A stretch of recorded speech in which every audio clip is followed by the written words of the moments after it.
Hello guys, आपका फिर से स्वागत है हमारे चैनल पर। अगर चैनल पर नए हो तो प्लीज़ सब्सक्राइब जरूर कर देना। तो चलिए फिर आज की मूवी की एक्सप्लेनेशन शुरू करते हैं। तो मूवी की शुरुआत होती है जहाँ पर हम एक बच्चे को देखते हैं। इसको यहाँ पर ट्रेनिंग दी जाती है, वो भी इतनी छोटी सी उम्र में। इस इलाके का नाम स्पार्टा होता है और उस बच्चे को ये भी सिखाया जाता है कि कभी भी जंग में झुकना नहीं है, चाहे मौत क्यों ना आ जाए। स्पार्टा के लिए चाहे जान क्यों ना चली जाए। उस बच्चे को शुरुआत से इतनी सख्त ट्रेनिंग दी जाती है, बड़ी बेरहमी से मारा भी जाता है उसको। अब उसको एक घने जंगल में भेज दिया जाता है। अगर वो जंगल से बच के आ गया वो राजा बन जाएगा। उसका मुकाबला एक भेड़िए से होता है जंगल में, जिसको वो मार देता है। यहाँ पर वो लड़का वापस आ जाता है और सब लोग घुटने टेक देते हैं। उसको राजा बना दिया जाता है। अब हमें मूवी में कुछ सालों का सीन दिखाया जाता है जहाँ पे वो लड़का बड़ा हो चुका है। उसका नाम लेनाइडोस होता है और उसकी शादी भी हो गई है। अब हम देखते हैं लेनाइडोस से कोई मिलने के लिए आया होता है। ये एक राजदूत होता है। मेरे राजा को जमीन और पानी चाहिए। इसका मतलब वो राज करना चाहता है। वो राजदूत बताता भी है कि हमारे पास बहुत बड़ी सेना है। लेनाइडोस यहाँ पर मना कर देता है। वो राजदूत उनकी बेइज्जती भी बहुत करता है। अब यहाँ पर लेनाइडोस अपनी प्रजा को देखता है। लेनाइडोस को बहुत गुस्सा आ चुका था क्योंकि उस राजदूत ने उसकी वाइफ और उसका अपमान किया और साथ में उसकी प्रजा का भी। तो लेनाइडोस उसको मार डालता है। साथ में जो उसके साथ साथी आए थे उनको भी मार डालता है। अब लेनाइडोस को ये बात पता थी कि वो राजा चुप नहीं बैठेगा, वो हम पर हमला जरूर करेगा। लेनाइडोस वॉर के लिए किसी से पूछने के लिए जाता है। वो राजा तो था लेकिन स्पार्टा का रूल यहाँ कुछ और ही था। वो पुजारियों के पास जाता है, उनसे मदद मांगता है। यहाँ पर वो सारी बात बता देता है। वो पुजारी कहता है मैं तुम्हारी मदद तो कर दूंगा लेकिन हमें क्या मिलेगा बदले में, तोहफा लायो हमारे लिए। लेनाइडोस उनके लिए बहुत सारा सोना लेकर आता है। वो पुजारी यहाँ पर मना कर देता है कि तुम इस महीने में कोई लड़ाई नहीं लड़ सकते। इस बात को लेनाइडोस को बहुत गुस्सा आ जाता है। वो कहता है कि हम तो सारे मारे जाएंगे अगर हमने ये लड़ाई नहीं लड़ी तो। फिर यहाँ पर हम एक लड़की को देखते हैं जो देवता से बात करती थी। वो इंसानों के लिए संदेशा लेकर आती थी। यहाँ पर वो भी बोलती है अगर स्पार्टा लड़ा तो पूरा स्पार्टा खत्म हो जाएगा, सारे लोग मारे जाएंगे। जब लेनाइडोस वहाँ से चला जाता है तो वहाँ पर उस राजा के आदमी लोग आते हैं, यानी कि उन पुजारियों ने झूठ बोला था। राजा उन्हें ढेर सारा सोना और ढेर सारी लड़कियां देता है और उन पुजारी को कुछ नहीं चाहिए था। हम लेनाइडोस को देखते हैं। वो ये बात सुनकर बहुत परेशान। उसकी वाइफ गोर को पूछती भी है क्या हुआ। लेनाइडोस यहाँ पर कहता है कि मैं किसी चीज को छोड़ना नहीं चाहता जिससे आप प्यार करते हो इतना।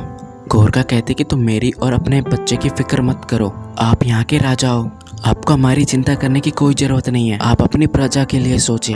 फिर हम अगले दिन देखते लेनाइडोस 300 लोगों की सेना बनाता है। इन लोगों को भी पता था कि वो उन राजा से नहीं जीत पाएंगे, लेकिन ये 300 लोग बहुत बहादुर थे। इन्हें मौत का खौफ बिल्कुल भी नहीं था। यहाँ पर कुछ सदस्य आते हैं। देवता ने मना किया ना लड़ाई लड़ने के लिए, तो फिर तुम कहाँ जा रहे हो। लेनाइडोस यहाँ पर कहता है मैं लड़ाई लड़ने के लिए नहीं जा रहा, मैं घूमने के लिए जा रहा हूँ और ये लोग मेरे अंग रक्षक हैं। लेनाइडोस जानता था कि वो उस राजा से जीत नहीं पाएगा, लेकिन वो उसके सामने झुकना भी नहीं चाहता था। फिर हम थेरौन को देखते हैं जो उस राजा के आदमी के साथ था, यानी कि ये स्पार्टा के साथ गद्दारी कर रहा है। लेनाइडोस आखिरी बार अपनी वाइफ से मिलकर और अपने बच्चे से मिलकर वहाँ से चला जाता है। यहाँ पर हम देखते हैं उन लोगों का एक आदमी पीछा कर रहा होता है जिसकी कुबड़ निकली हुई होती है। अब ये आदमी हमें आगे पता चलेगा कि कौन है। अब ये सारे लोग उस राजा से लड़ने के लिए जाते हैं। तभी बीच में एक शहर पड़ता है जिसको उस राजा ने जला दिया था। तभी वहाँ पर लेनाइडोस के पास एक लड़का आता है। वो लड़का बहुत ज्यादा जख्मी भी था। यहाँ पर वो बताता है कि फारसी भूतों ने हमारे ऊपर हमला किया था, सब लोग मारे गए। तभी वो बच्चा भी मर जाता है। फिर हम देखते गाँव वालों की लाश पेड़ पे होती है। ये लोग आगे बढ़ जाते हैं। समुद्र में ये लोग देखते फारसी भूत की बोटें बहुत ज्यादा आई हैं। तभी वहाँ पर तूफान आ जाता है और ये सारी बोटें डूब जाती हैं। ये लोग बहुत खुश हो जाते हैं कि ये लोग जीत गए, लेकिन वहाँ पर लेनाइडोस ये खुशी नहीं मना रहा था। वो जानता था इस राजा से जीतना बहुत मुश्किल है। ये लोग आगे जाके देखते हैं और फारसी भूत की बोटें होती हैं। ये 300 होते हैं, वहाँ लाखों की सेना होती है। इनसे जीत पाना बहुत मुश्किल है। फिर हमें कुबड़ वाला इंसान दिखता है। वो बताता है कि मैं जंग लड़ना चाहता हूँ, अपने माता पिता का नाम रोशन करना चाहता हूँ। मैं अपंग था इसलिए मेरे माता पिता वहाँ से चले गए स्पार्टा से। लेनाइडोस उसको बोलता है अपनी ढाल उठाकर दिखलाओ। वो आदमी कोशिश करता है लेकिन भारी होने की वजह से वो नहीं उठा पाता। लेनाइडोस यहाँ पर कहता है देखो दोस्त, तुम बहुत बहादुर हो, मैं तुम्हारे जज्बे को सलाम करता हूँ, लेकिन तुम जंग नहीं लड़ सकते। तुम जंग में उन लोगों की मदद कर सकते हो जो घायल होते हैं। अब यहाँ पर उस इंसान का ये बात सुनकर दिल टूट जाता है। वो अपने माता पिता का नाम रोशन करना चाहता था लेकिन वो ऐसा नहीं कर पाया। अब हम लिनाइडोस की सेना को देखते हैं जो तैयार होती है राजा की सेना से लड़ने के लिए। यहाँ पर लड़ाई शुरू हो जाती है और इस बार वो 300 लोग जीत जाते हैं, बड़ी बहादुरी से सामना करते हैं। राजा अब लिनाइडोस से मिलना चाहता था।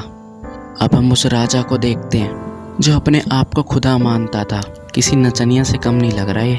यहाँ पर वो राजा कहते हैं तुम्हारी सेना बहुत बहादुर है लिनाइडोस, तुम हमारे साथ मिल जाओ, तुम अपने दुश्मनों को आसानी से मार दोगे। लेकिन लिनाइडोस की जिद थी, वो नहीं झुकने वाला था। लिनाइडोस मना कर देता है।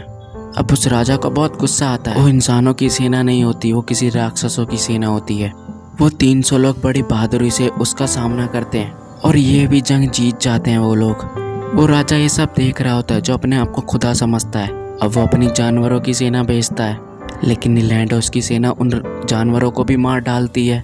अब वो राजा भाई जादूगरों को भेजता है।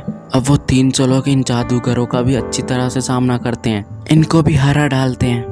वाकई में काफी बहादुर थे ये लोग।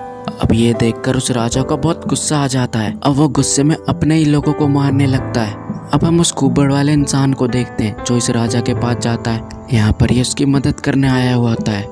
ये राजा यहाँ पर कहता है मुझे देखकर तुम्हें बहुत अफसोस हो रहा है कि ऊपर वाले ने तुम्हारे साथ इतना गलत किया। मैं तुम्हें सब कुछ दूंगा, तुम्हें बस हमारी मदद करनी होगी। वो कुबड़ वाला इंसान तैयार हो जाता है। उसे औरत और पैसे चाहिए थे जो कि वो राजा दे रहा होता है, और साथ में एक यूनिफॉर्म भी। राजा कहता है मैं लिनाइडोस जैसा नहीं हूँ, बस तुम इतना बताओ कि हम इसको कैसे हराए। अब वो कुबड़ आदमी बता देता है सब कुछ। हम गोरखा को देखते, वो थेरोन से बात करते, हमें सेना भेजनी चाहिए। थेरोन कहता है इसमें मेरा क्या फायदा होगा। थेरोन नहीं चाहता था कि लिनाइडोस की कोई मदद करे। लिनाइडोस के मरने के बाद थेरोन ही राज करेगा। गोरखा कहती है जो तुम मांगो। थेरोन बहुत बड़ा कमीना था, उसकी गंदी नजर रानी पर थी। अब हम लिनाइडोस के एक आदमी को देखते हैं। वो बोलता है कि हमें चारों तरफ से घेर लिया है, हमें यहाँ से जल्द निकलना पड़ेगा।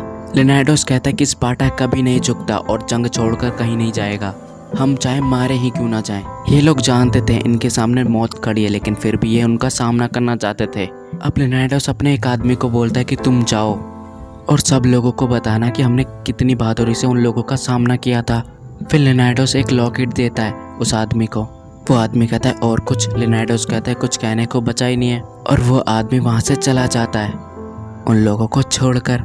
अब हम गोरखों को देखते हैं। वो बोलती है कि हमें सेना भेजनी चाहिए। थेरोन को जो चीज़ चाहिए थी वो लेने के बावजूद भी वो मुकर जाता है और रानी के ऊपर गलत इल्जाम लगाने लगता है। ये सुनकर गोरखों को बहुत गुस्सा आता है, इतना गुस्सा आता है कि वो उसको चाकू से ही मार डालती है। जब थेरोन गिरता है तो उसके जेब में से सिक्के निकलते हैं, उसी राजा के जो अपने आप को खुदा समझता था। अब यहाँ पर ये लोग देखते हैं कि थेरोन तो धोखेबाज निकला और रानी पर अब कोई शक नहीं करता। अब हम उस राजा को देखते हैं, उन लोगों को चारों तरफ से घेर लिया है। तभी राजा का सेना बोलता है कि अब तुम झुक जाओ, तुम्हें छोड़ दिया जाएगा। यहाँ पर वो कुबड़ वाला आदमी भी होता है, वो भी बोलता है राजा की बात मान लो। अब हम लिनाइडोस को देखते हैं। वो बचपन की वो रात याद करता है जब उसने भेड़िए को मारा था। अब वो यहाँ पर झुक जाता है। झुककर वो अपने वाइफ को याद करने लगता है जिससे वो बहुत प्यार करता था। तभी वो आवाज़ लगाता है एक आदमी को, और वो आदमी आता है और उसको मार डालता है जो झुकने के लिए बोलता है। राजा ये देखकर चुप नहीं बैठता, वो बोलता है हमला करो इन पर।